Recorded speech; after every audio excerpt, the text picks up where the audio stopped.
Before Europeans ever dreamt of the North American continent, the Tuscaroras farmed this land.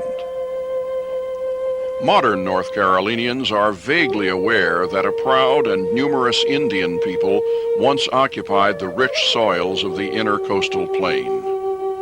The Tuscaroras cleared fields, planted orchards, and developed communities that were the envy of the first Europeans to visit in the 17th century. But the Europeans kept coming, and their visits turned into conquests. And eventually, the Tuscaroras were forced from this land only to be relegated to a few pages in a North Carolina history text. The traces of the Tuscarora can still be seen in eastern North Carolina, but they are scant and recognized only by the trained eye. Geographical names are Tuscarora words: Contentnia Creek, Canita, Nahunta Swamp. Broken pottery and arrowheads betray hundreds of past residences throughout the landscape. Against all odds, the Tuscaroras have survived. The Tuscarora Nation is based on their reservation in New York, near Niagara Falls. The Tuscaroras are one of the 6 nations of the famous Iroquois League, an Indian political union that has played a prominent role in American history. The Tuscaroras are among the few Indian societies that maintain a traditional form of tribal government. Key components of the system are the clan and the chief. The chief represents the clan. Clans are societal groupings that are based on shared ancestry, but are larger than the typical extended family. The Tuscaroras have 9 clans, each named after an animal species and arranged according to whether the animal is of the air, land, or water. Scientists working in eastern North Carolina have begun to shed new light on the Tuscarora past.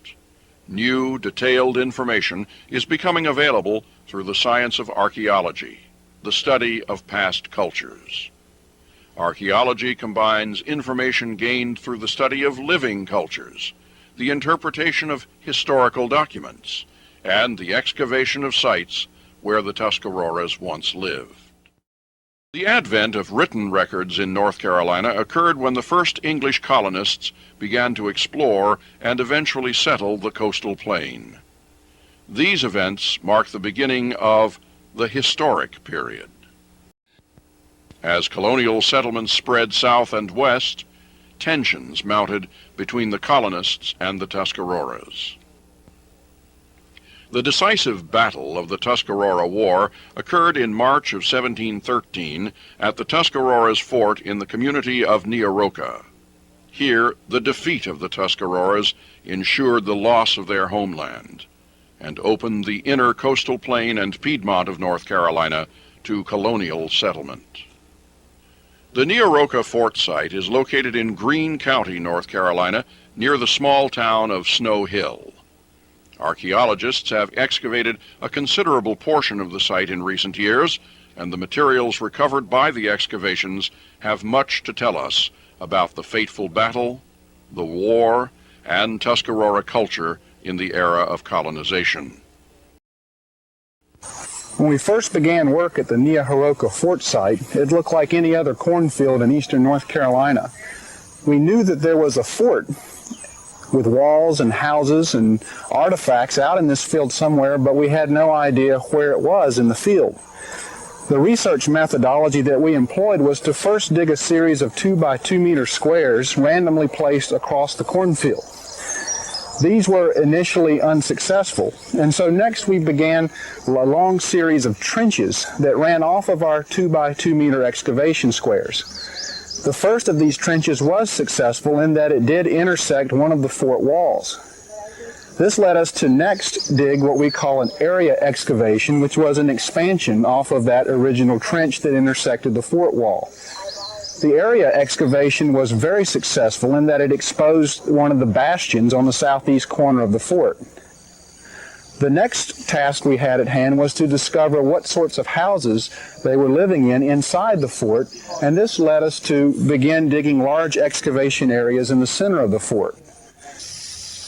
The houses in Nooherooka Fort site were semi-subterranean houses, which means they were sunken about 6 feet deep into the ground and then covered with an earthen roof, which was packed on top of a superstructure that consisted of timbers and branches that were thatched on top of the timbers, and in some cases reed mats that were put on top of the thatched branches to keep the earth from falling into the house. This particular house has been cut in half by the archaeologists to give you a cross-sectional view of what that collapsed earthen roof looks like. If we move through to other sections of the very same house, moving through what would have been a throughway or hallway, we find that the house was not nearly as deep, and we see a number of artifacts that were discovered on the floor of this section of the house that have been left in place by the archaeologists so that their exact locations can be mapped. In this section of the house, we find a number of artifacts lying about the floor, including this smoking pipe. Laying on the floor of the house where it was left on March 23rd, 1713, it still has cake packed inside the bowl. We have also found on the floor of this house a number of small triangular arrowheads, which may reflect a last desperate effort to make weapons to defend the house. The Nooherooka Fort site has produced a large quantity of plant food remains that are helping archaeologists reconstruct what Tuscarora foodways were like in the early 18th century. I have before me here a tray of plant food remains from one of the houses inside the Nooherooka Fort site. These plant food remains are very black. In fact, have become almost like charcoal because they were extensively burned when the house in the fort burned down on the last day of battle in 1713. On the tray here we have corn, beans, peach fragments, a number of other Native American cultigens such as goosefoot, all mixed in this large accumulation that you see before you on the tray. Materials recovered from the Nooherooka Fort site provide a clear picture of Tuscarora material culture in the early 1700s. The archaeology of the Nooherooka Fort site brings to light the human tragedy of the battle that took place at Nooherooka. Historical records offer only a cold, terse account of how the battle progressed, followed by a body count. The reality is that a fort containing families was aggressively overrun.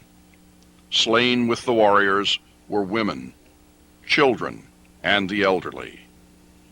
Those that were captured alive were marched to Charleston and sold into slavery. In the early 18th century, there were some 8,000 Tuscarora Indians living in North Carolina. At the close of the battle at the Nooherooka Fort in March of 1713, there were some 1,000 Tuscarora lost to the battle. At least 400 of the Indians in the fort were killed.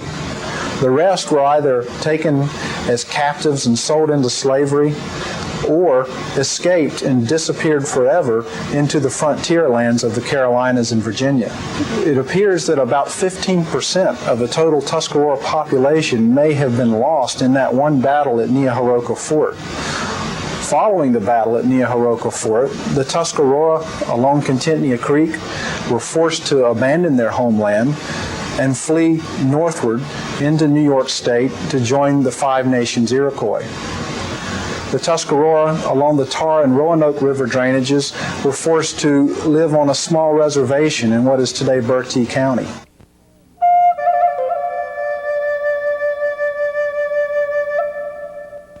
The descendants of the survivors of 1713 moved on.